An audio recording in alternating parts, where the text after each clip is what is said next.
Kenya Daima, we are going into a general election and we want to maintain the peace, and we also want to look at each other and say that we are all citizens of this country, part of one nation.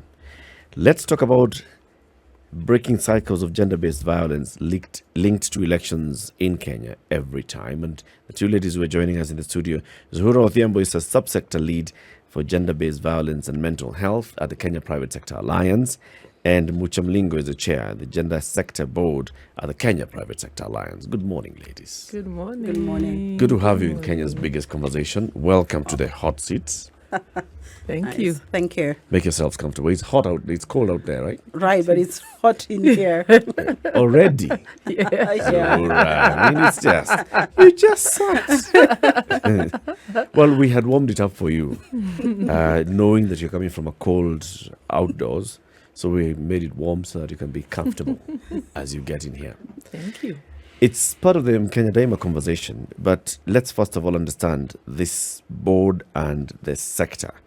Mucha, what's the Gender Sector Board in the Kenya Private Sector Alliance? Thank you. Thank you very much for having both of us here today. We're really excited to be part of this conversation. So the Gender Sector Board was developed because it's important that we understand the cross-cutting nature of gender issues. And as the sector board chair, my responsibility is to ensure that we are doing all we can to ensure that there is a conducive environment for women, both in business and in the workplace in Kenya, in the private sector. And so we work with private sector organizations who are members of KEPSA. KEPSA is the unifying body of the private sector here in Kenya.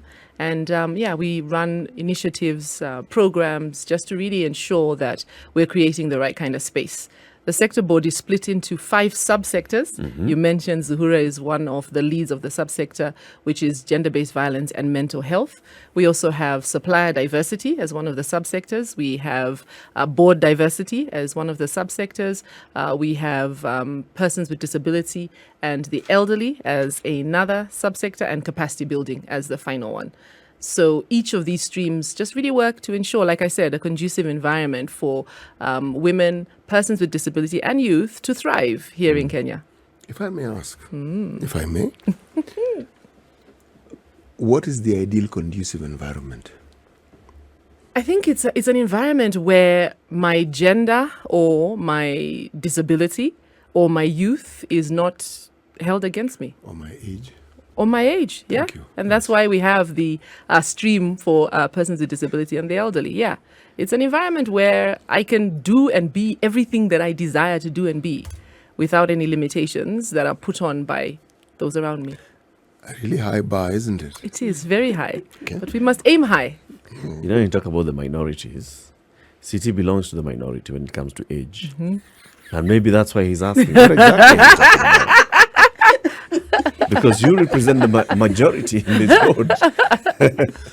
Eric actually has a point. Early on in the morning, we had a very lively debate on pensions. I don't know why he didn't pick it up. It's something that's dear to my heart. Him is still far away from it. For me, it's a reality. So when you talk pensions, I get very spirited about it.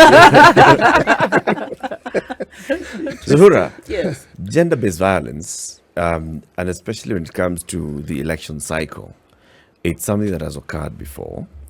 What have you observed in previous elections? Let's just even talk about the 2017 election, issues of gender-based violence, and then we'll also now then discuss mental health.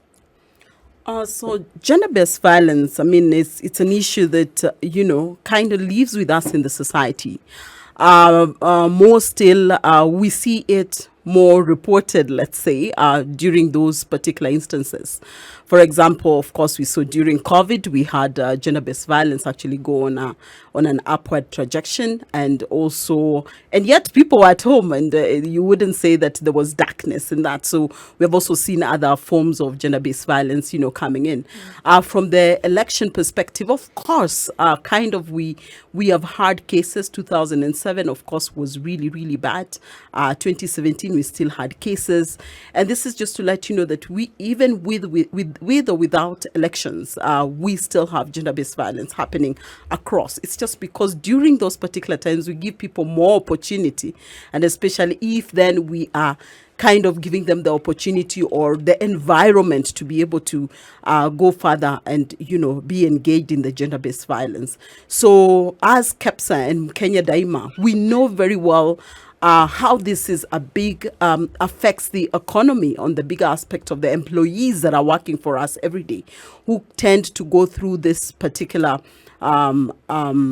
they go through the gender-based violence, and the output perspective is actually, affected, and so is the economy of Kenya. And hence the reason why we're really very, very aggressive in the aspect of ensuring that within every election and every other time, we are able to stand in and also be able to ensure that we are assuring our employees in the different private companies and also creating a better environment. We're working together with different stakeholders to ensure that this vice does not occur. How can we? Because we see that during elections or during a time where there's heightened activity centralized in a particular area, then we see, and it's not just peculiar to Kenya, whether there's conflict, whether there's, as long as there's centralized activity, we will see these cases go up. So when we're saying that, now trying to go towards making sure that those cases then reduce significantly, what exactly can we do? If you could look at it and even just understanding about Kenya, we've seen how we have been actually overregulated around the GBV aspect. You've seen various policies that have actually come in place in reference to GBV and many other different people, whether it's government, development partners, NGOs, and even now the private sector, have been very key around how do we deal with it. And we've seen, and we thank Kenya for that, because then we've gotten a lot of, information, and we've seen a lot of policies put in place. The biggest challenge we've had is, of course, the implementation. And the implementation, actually, we have also gotten strides and different, we have seen different ways that actually we've been able to look through this. If you look at actually how the GBV and mental health subsector came into being, which was last year in March, and that was after COVID, when we set our toll-free number that was 1196 for employees to actually call in case of distress, and that we were getting cases of GBV. And hence the reason why the private sector was very keen in the aspect of how do we address this, because we were putting in a toll-free number to tell us about the challenges they have around COVID or anything else, and now we were getting many cases of that. And hence the reason why the subsector was actually created.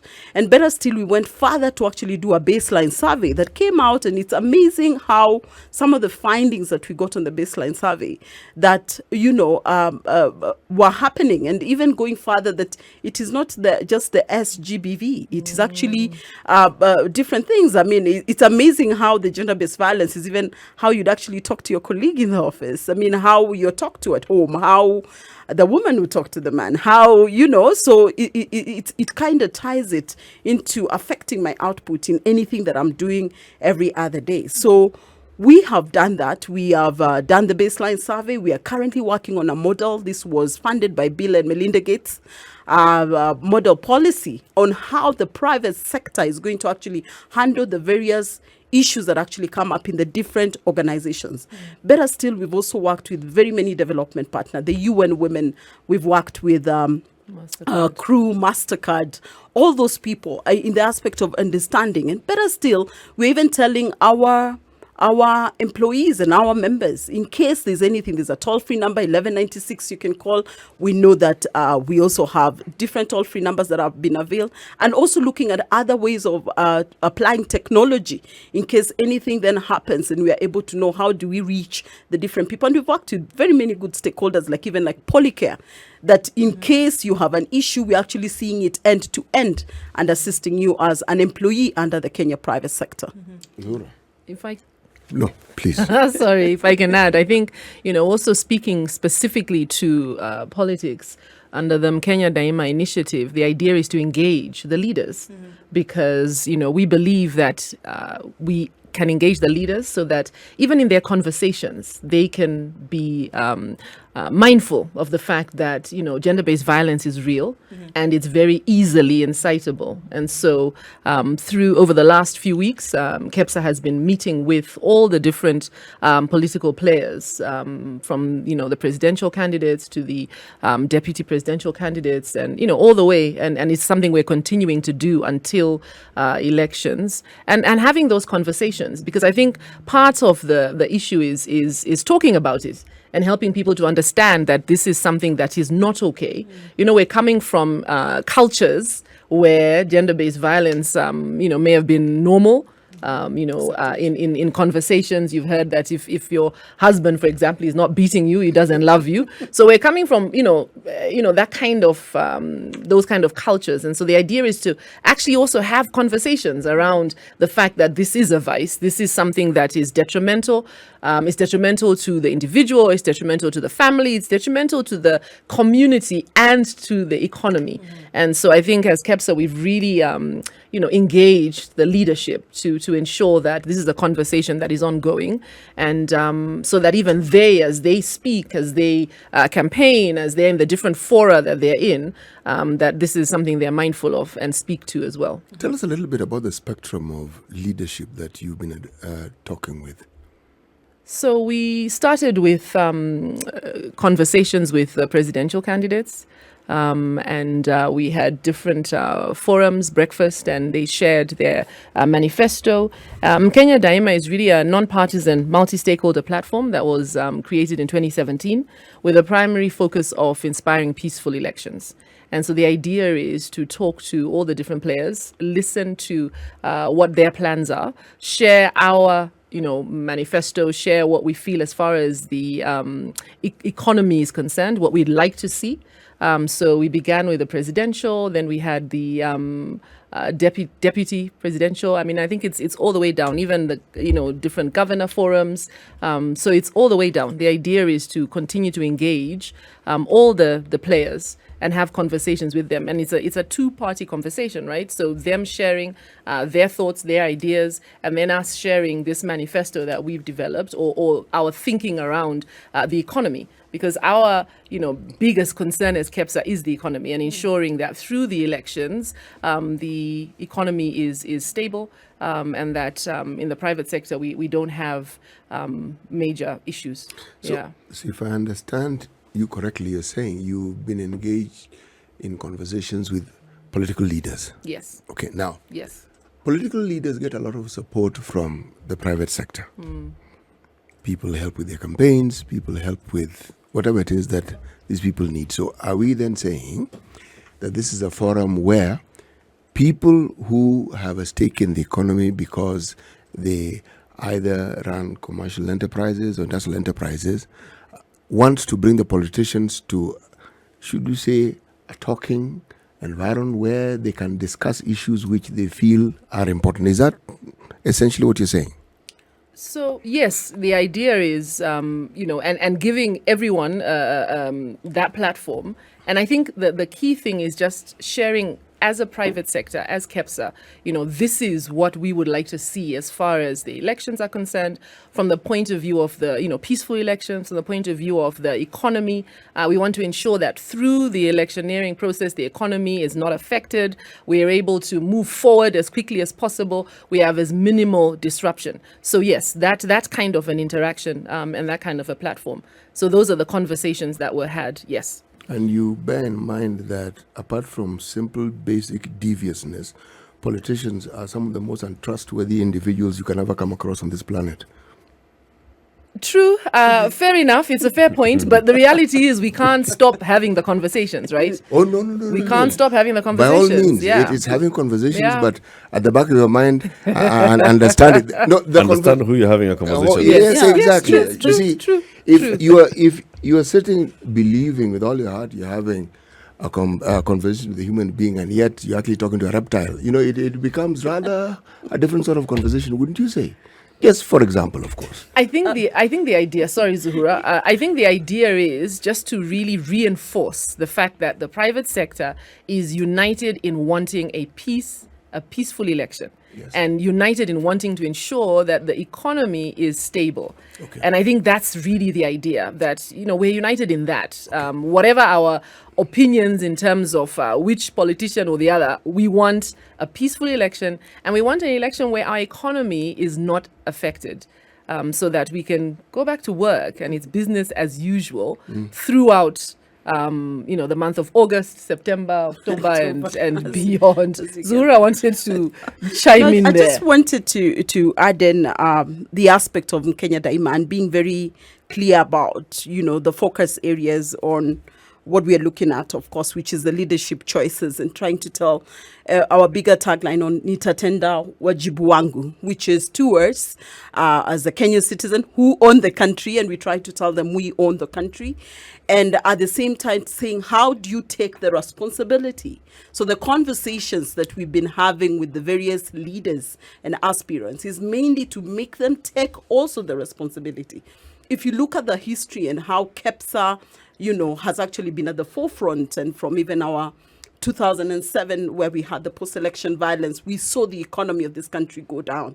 We saw businesses close down. We saw people lose jobs and lives as well. I mean, it's one thing where the Apex body has actually been so fundamental to ensure that we can never have such kind of a situation again. And that's the reason why there was the aspect of them standing in to talk for the private sector. And then came the Kenya Daima, which of course was more, how am I taking my responsibility as an aspirant, as a politician, and as a Kenyan? And we are nonpartisan to any other whichever, but it's up to you to know you're taking the responsibility, choosing the leader you want. But what we are looking at is, at no point, look at our economy right now. So we do not want anything else that would actually make it worse for the Kenyan who's there. And hence the reason why Kenya Daima is sticking in very strong to say, you know what, nitatenda wajibu wangu, take that particular responsibility, be able to vote. We need a peaceful transition because we need to steer our businesses to still be where they are, and also see how we can grow the economy of this country. Yeah. Have you conducted any study to find out what causes the escalation of gender-based violence around election time? What are the main causes? Around election time, first of all, it's just the environment. I mean, first of all, we shouldn't even create the environment just steers people to anger or anything else, because then they feel they would do anything. And sometimes people release their angers in different formats here and there. So we are looking at a peaceful election. We are looking at loving each other as Kenyans and being able to say, you know what, it doesn't matter what tribe you come from. It doesn't matter who you're voting for. So explain that a bit further, sorry. When you say it's the environment, what do you mean by the environment? The environment is because of some things that can sometimes be instigated by various politicians, and being able to talk to, our idle youth. And I would say idle because you'd wonder why Monday, Tuesday, Wednesday, working days, we have youth seated across and doing nothing. And that's the reason why we're also very key to ensure how we're able to have a better country, to ensure that these youth are actually working. So you are seated there idle, you're mad about anything else. Anybody will tell you, do this because so-and-so did not do this, and you start getting angry, and the other side that you are trying to attack also gets angry, and out of that, your anger, we create that particular environment that I have ideas to say, you know what, let me be involved in this and that, and hence the reason why we're giving them the opportunity. If you realize our last election, we really worked hard as in Kenya Daima and to be able to contain some of those because of the conversation that we're having with the community, the conversation we're having with the youth and these particular leaders, so that you're not creating that particular environment to make the GBV thrive. So environment is one. Is there any other factor that leads to a spike? Of course, it leads. We have many other factors that come in the aspect of, other than the environment. I would also say the mental health perspective. I mean, you are looking at this. These people who are dealing with their own problems, whether they didn't have the $1 per day earning, and then here you are just ranting. Other than being asked, you're just thinking there's an opportunity for me to actually be involved in the one or two things. So again, where's the mental state of our people and who are actually getting involved in that? So again, that is also very key, and a lot of it also is also very tied into the economy, and hence the reason why and here the economy, the employers, and we know very well the employers, majority of any particular engine of our country is, of course, the private sector to handle the jobs for the people and be able to create the jobs. And that's the reason why we're looking for that stability, so that we are not having many jobless people around, and also just not having opportunities to get the MSMEs and the SMEs, doing business across. Let's take a break. When then we come back, you will come into your point, and you also then tell us the specific interventions that Mkenya Daima and KEPSA are rolling out to see to a reduction in the number of gender-based violence cases in this particular general election. 19 days to go. As we are going into the election, we've got to remember it's all about maintaining peace, being mindful of one another, caring for each other as neighbors. That's why the Standard Group is partnering with the Kenya Daima Initiative, also partnering with the National Cohesion and Integration Commission to talk about elections bill and normal. Let's go into this election knowing that we will come out of the election. We'll have elected the leaders that would want, maybe the leader that you voted for is not the one that is declared winner. Is okay.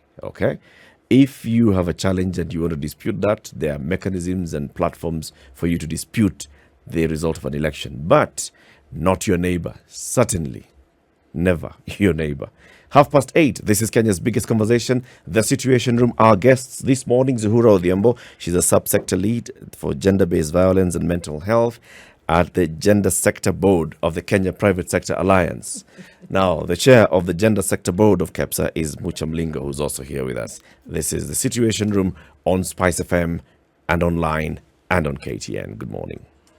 This is The Situation Room, the only way to start your day. The ladies from Kenya Daima Initiative. Mucha Mlingo is the chair of the Gender Sector Board of the Kenya Private Sector Alliance, and Zuhura Odhiambo is a subsector lead at the Gender-Based Violence and Mental Health in that Gender Sector Board. We're talking about the factors that contribute to a spike in gender-based violence around the general election. And Mucha, you have a point to add. Before then, you tell us the specific interventions that Kenya Daima is rolling out. Thank you. So I just wanted to, add or to jump on the comment that Zuhura made earlier when she talked about mental health being one of the contributors. What happens when we have mental health challenges is that individuals are more easily triggered. And so, whereas under normal circumstances, they are better able to handle situations that arise that may be negative, when someone is facing mental health challenges, they're much easily triggered. And so, as we go into an election period, mental health is a concern. And it's a concern especially because we're just coming out of COVID. And we know from our, the different studies that have been done that COVID was a situation that really did challenge us mentally. And so as we go into the elections, I think one of the things that we've been doing as a gender sector board is having conversations around mental health and, encouraging people to utilize the help that is available to really be back in balance, because we're aware that when people are struggling with their mental health, they are more easily triggered when it comes to things like violence. So you find that someone where normally would be able to just deal with the fact that perhaps their aspirant lost, they are much more easily enticed or triggered to get involved in acts of violence or take out their frustrations on those around them.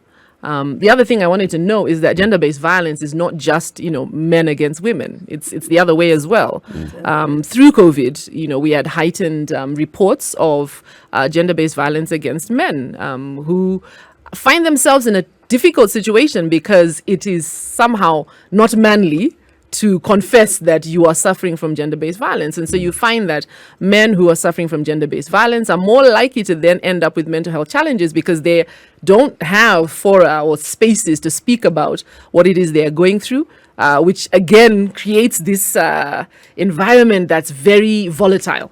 And so I think, in terms of interventions, which is the next thing you asked, it's really, I think for me, one of the biggest interventions that we have been rolling out is around sensitization. So I think it's really important that we have conversations. There's no for the longest time, there's a stigma, especially speaking around mental health issues, speaking around gender-based violence. And so I think for me, we've been running a lot of programs within the private sector around conversations around the fact that these are the challenges we're facing. We also have the toll-free number that Zuhura spoke about earlier. So, where you are struggling, you're able to reach out.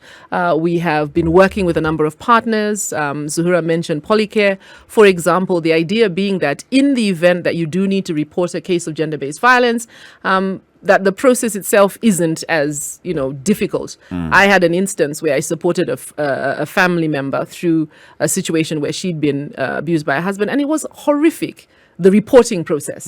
Throughout the entire process, I felt as though, if it weren't for the fact that we're supporting her, you would just go home, because give up the and go. entire process itself of reporting to the police was terrible. So, we're really working with, initiatives like Polycare to ensure that when you do report, you are supported, and not, made to feel as though So what are you should doing just with go home. Polycare? Start by explaining what is Polycare, and then tell us what exactly you're doing with Polycare. So Polycare is, the idea is to have a one-stop shop for reporting gender-based violence. And if I can take a step with the police, sorry, yes. So if I can take a step back and maybe talk you through the process. So what happens is you'd go to a police station, you would report that you have been beaten up, for example, and then they take your statement. Then you need to go to the doctor so that they can, detail your abuse, examine you physically. You get a report from the doctor. You then have to go to the police doctor. So regardless of your report from your own doctor, which they advise you to get, because sometimes it can take weeks for you to be seen by the police doctor, you then have to go to the police doctor. And, from our experience, based on where my family member lived, it was one place in Nairobi to go. And we went there. There are people who said they'd been there and come days repeatedly to see the police doctor, one individual who sees everyone, and then documents your injuries. Then you take that back to the police station, and you then can file your complaint.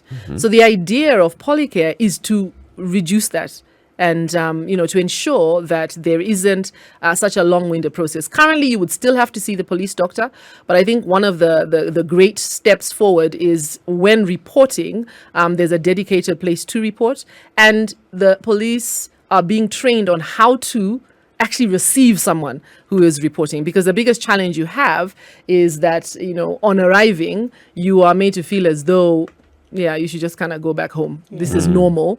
So I think a lot of work has been done around supporting the police to be trained, so that you have someone who is trained in matters domestic violence to actually receive. So we have a number of webinars, and I know Zuhura can talk a bit to some of the work we've done, bringing on the police, sensitizing our private sector, helping them be more aware of the options that are available. Yeah, and just to talk about Polycare and why it's been important. If you look at Polycare, it's been coined from the two words of police, who cares? Because a lot of our victims that were going to the police, even just how they're asked questions, ulivaa namna gani? Kwa nini ulikuwa hapo usiku? I mean, your skirt ni fupi. So there was so much. By the time you've been asked many questions, you can open up. And then how long it actually took to even work with us. So remember, even when you work with some of the people who this has happened to from the densely populated areas, by the time you're getting in the evening, you actually have forgiven the person, because you have to still go to back to that house. You've not gotten a safe house. Nobody has heard you, and hence the reason why they put it. And you can see in October, we had the first lady actually opening up, and launching the first Polycare, the bigger story around Polycare, and ensuring, and this is actually happening across the country. So it's more about ensuring that they have these particular centers that are not really dealing with the criminals every day. It is just standing in there to talk about, to handle the GBV cases, so that they're not, put in under that particular intimidation. Yeah. Have you found, I mean, just because if we're saying, and then of course making the connect with, politicians or would-be leaders tomorrow, and saying that if there is a responsibility, social or otherwise, that rests on your shoulders to make sure that these situations of peace are maintained, because then what we do then is we lower the cases of gender-based violence. I mean, there's a correlation, whichever way we want to look at it, there is a correlation. But has it been more difficult because we are looking at an issue that for most people we want to take and put it in the cupboard and not really deal with it because it's a social issue, subjective in nature on many levels, and for many people is not, at the forefront or on the radar? Is it not more difficult to deal with it because of those factors? 100%. And I think that's why, for me, sensitization is such a key thing. We need to have conversations about gender-based violence, about mental health, so that they are normal, so that we can, share those different viewpoints, so that an individual can come to the realization. In my work as an individual, I'm an emotional intelligence practitioner, and one of the things that I teach my clients when I'm coaching is that you can see a person as an iceberg. What is above the surface is a very small amount. What is beneath the surface is far greater. And the reality is what is beneath the surface is what determines what is above the surface. But if we never have those deeper conversations about what lies beneath the surface, about your values, your identity, about, the belief systems you have, we will never deal with these social ills. And so for me, I believe that having the conversations is crucial. And the more we can have those in leadership positions having these conversations, the better. Because then people can see that these are things we need to talk about. We need to talk about the fact that, when someone is frustrated, they think it's okay to then get home, whether it's the male or the female, and, meet abuse at their partner. We need to have that conversation about how that is not a healthy way to deal with the challenges you're facing. And we need to have the conversation around what else can you do if you are feeling frustrated. Many people are struggling right now, as a result of the economy. And so because they're struggling, they are frustrated, the easy outlet is in the home, whether it's the spouse or even the children. Right. And so we need to have those conversations. We need to normalize conversations about gender-based violence and mental health. And then we need to normalize conversations about how to get help and how to ask for help. Because the other challenge is that we don't want to ask for help. Because, if it's a man, well, how can a man say that they're being, beaten up? If it's a woman, maybe it's a financial element. She can't leave because financially she's tied, or, a number of factors. So I think for me, to your point, 100%. And the way we begin to dismantle those structures is by talking about them. Do you have a program that focuses, say, on working with, say, the police service? Because they bear the brunt of a lot of what we're discussing here. They are the people you call to deal with these issues. They are the people who are reported to. And in addition to what they deal with on a daily basis. And again, since you're talking of mental health, there is an ever-increasing number of individuals within the discipline forces who, for mental health reasons, are either killing themselves, killing their spouses, killing their workmates, and I say it is on the increase. So my question again, do you work with them? Yes, to get back on that, we have seen, and not only maybe in the police force, these are things that are happening across, but maybe in the police force, because we know, you usually would know that an officer shot his colleague, or, they've gone at a restaurant and they have got various conversations going around. And it's one of the conversations that we have had also with the Kenyan police. And it's conversations that we're actually mapping as a private sector to ensure that, we because we already are working with them through the Polycare. And we said you cannot be able to push the big aspect of the police who cares, and within you're not caring for your colleagues, or nobody's caring, or nobody's caring. But then there are also many other things, and even within the police itself, we have seen the different steps that they're making towards that. Maybe it's just not out, but it's something that they've realized. This is taking them down. It's not good for the brand. And hence the reason why trying to go into finding out what is it that is actually causing these people to behave this way. A lot of things that some of the findings that they found was, various families that are working far away from the main family and staying in one area. I mean, how do you sustain that? And hence the reason why in the different ways and deployments that they make, then they also consider that to ensure that some of these things are not happening. Of course, as a private sector, we and in collaborative efforts, we are already putting down different plans to be able to work with that, and most probably you'll be able to see what's coming up next. But it's something that we have had conversations, and they've actually been working well with us as we work on Polycare with them. Do you partner, or if you do partner with government agencies, NGOs who perhaps work in these specific fields and have been doing so for some time? Do you partner with such? Yes, we do. We partner with very many NGOs, that have been working. We partnered with crew that have also been key working with us in these different areas. We have seen the likes of Shofco, what they are doing in the 37 slums across the country, and we have partnered together in different things, from sensitization to the training around that, to the communities that they actually serve. We have also partnered across and with the different development partners, even with the Jasiri Fund, which is a fund for those who have actually been gender-based, violated, bringing your dignity back and getting you back on to be able to do business. Where you can get your loans from, you must have to have been, a victim, and and we have done that because that's what is steering and helping us on the private sector, because these are SMEs, MSMEs who have actually been affected, and after that you don't know where to pick up from, and hence the reason why the different initiatives. And even other than that, we're also working very closely with the Ministry of Gender. I mean, even just to let you know about what the government ministry under KEPSA, we sit in the gender sector working group, of course, with the different like-minded organizations, so that we can develop different solutions for GBV. And even we submitted our memorandum, for the national policy and law for PADV.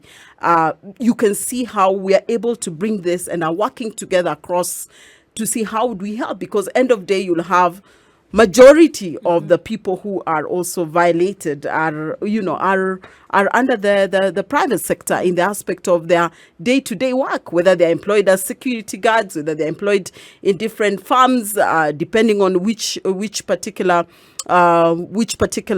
what particular part you serve, whether they are our SMEs, whether they are our MSMEs, the people who have little shops across. So you can imagine how we have to really work with the community and the various stakeholders around that. And we've really, really seen a good success stories around working together with them.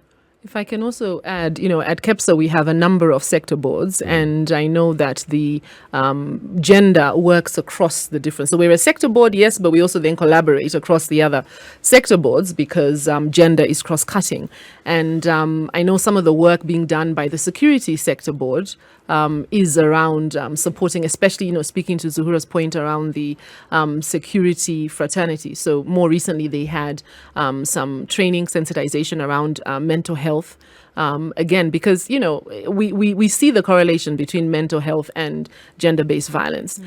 So we are rolling out a number of initiatives, and really partnership is the way to go. As KEPSA, we are not able to drive everything. And so we are mindful that we need to collaborate and work together with partners. And, to your question, as Zuhura said, we have a number of partners that we collaborate with, both in the kind of NGO space, and then we also work with government, so that we're continuously having these conversations around what we can do better to ensure that we, start, like I said, dismantling this framework of gender-based violence. And, we really believe that it's very closely linked to mental health, which is why the subsector is GBV and mental health. Could you give us examples of success stories? Well, we've had success stories. First is to start and ensure that we have a representation of a GBV and mental health subsector group, which I think many people would have wondered, why would KEPSA have that, And we saw that, of course, come out, which, of course, I championed together with many other able leaders who help us do the work. Second, in understanding, we wouldn't have just gone there without understanding where we're coming from. So we had to actually, use our microscopic lens to understand the private sector, and hence the reason why we went through and managed to do a baseline survey that was funded by Bill and Melinda Gates to understand from the private sector what are the issues, what are this, and now after that particular finding, we then are developing the model policy because a lot of our members were coming in and saying, what do we do? Remember, it's something that's very new in organizations. They've never really tackled it. It's something that's was always used under the whispers of it, but we never looked at the aspect of affecting the push and the drive for the organizations to achieve their bigger numbers, and hence the reason why it's very key that we deal with it. So we have the model policy that is currently being worked on, that is going to really help sensitize the private sector further to be able to let them know what do they do. And other than that, even just having our 1196 toll-free number that our members use and their employees use to be able to call in case they are in any particular situation. Working with different stakeholders, we have, from the different stakeholders, from the crews, from the shofcos, and that we have even safe houses, that even from the feedback that we're getting from the 1196, we know where to direct what kind of issue, whether it is to the Polycare, and ensuring then, because we're working with them, this case is actually taken to book, and at the same time, we also are rescuing these particular victims. After they have been rescued, what next? Sometimes to bring them even to the dignity of work in the aspect of how we have partnered with the likes of Jasiri Fund to be able to ensure that they are back, and even through our MSMEs programs and the SME programs that we have at KEPSA, which is also a subsector. It's very key that we're giving training and development to some of these people, and to be able to then bring them back to star a lot more. So we're very happy, and more so because, again, we've been key drivers, again, under the generation equality, and being able to really, we know very well that the president was very key also on the gender-based violence perspective under the generation equality. And we as KEPSA have actually been at the forefront to really drive this, because we know what it does to the economy. And that is what the Apex board is out to ensure, that we're having a thriving economy. And anything that would actually pull us down, we are ready for that. Hence the reason why Mkenya Daima, we put everybody to take their responsibility. Nita tenda wajibu wangu. How are you taking responsibility in driving, ensuring that GBV is actually not tolerated, in ensuring that we are having a stable economy, and ensuring that we are having a better Kenya, and even as we transition to new leadership. Right. Are you able to enumerate the number of people that you've impacted?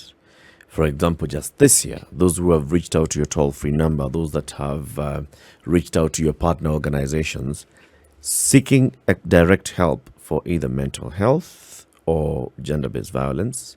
And then are you able to see, compared to the previous time, this is actually the impact that we're having this time, with this renewed, reinvigorated push to create awareness? Yes, we have seen from the time when we had the toll-free number, that was our 1196, and the very many issues that kept coming up. We had like up to about 500 requests that actually came through, and we have been able to work. We worked with about 300 people that we've worked with various partners to be able to work with them, and even the Polycare team. We have also seen a big rise that has come out from the mental health perspective, and where we've actually been pushing in, the bigger drive of it's okay not to be okay. And we're seeing many people talking about it, and we have organizations and different stakeholders. We have run very many webinars that we managed to kind of bring, because we realize from the numbers they complain, but they don't want to even say I work here or this is what's happening. So, but because then we go further and find out, we then ensure that the different organizations and our private sector members are part of the conversations to even take care of those issues that are coming up. But for our mental health, we've also seen a big rise around that, and also there's a bigger rise also that was driven from COVID. Which of course, because of job losses and other things, we saw very many numbers. I think under mental health, we had about 192 cases that had actually used the toll-free number to be able to bring that to book. Yeah. Let's take a very short break because we just want to say goodbye to the audience on KTN Home who've been with us. The conversations continue on SpiceFM, and then you ladies can come and give us your closing remarks as we conclude the conversation. The ladies we're talking to this morning, Mucha Mlingo is the chair of the Gender Sector Board of the Kenya Private Sector Alliance, and Zuhura Odhiambo, subsector lead, gender-based violence and mental health in this sector board at the Kenya Private Sector Alliance that is also spearheading the Kenya Daima conversation. Good morning.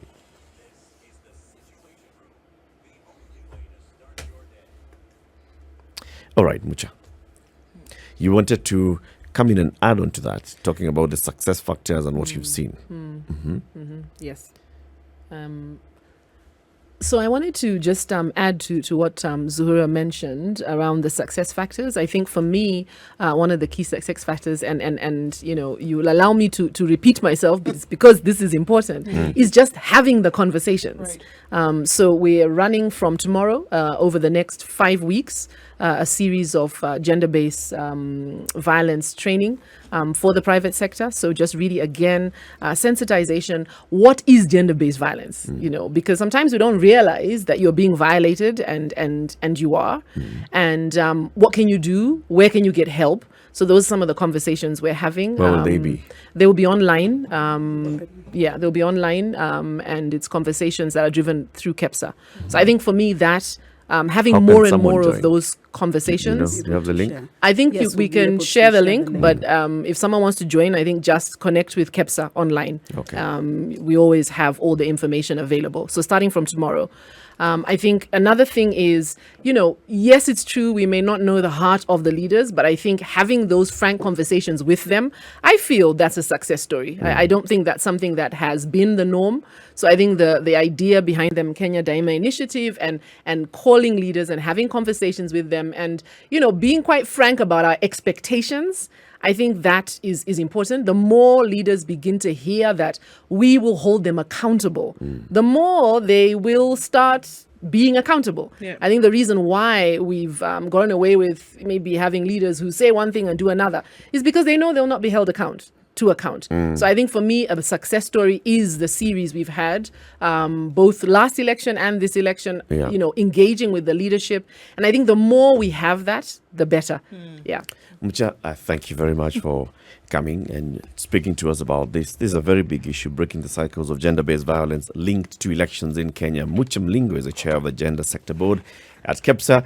Zuhura is a subsector lead, gender-based violence and mental health in the board. Ladies, and thank you very much for coming and thank you for speaking to us. We are championing the conversations around peaceful elections this time because we are all Kenya Daima, and it's all our responsibility to penda jirani,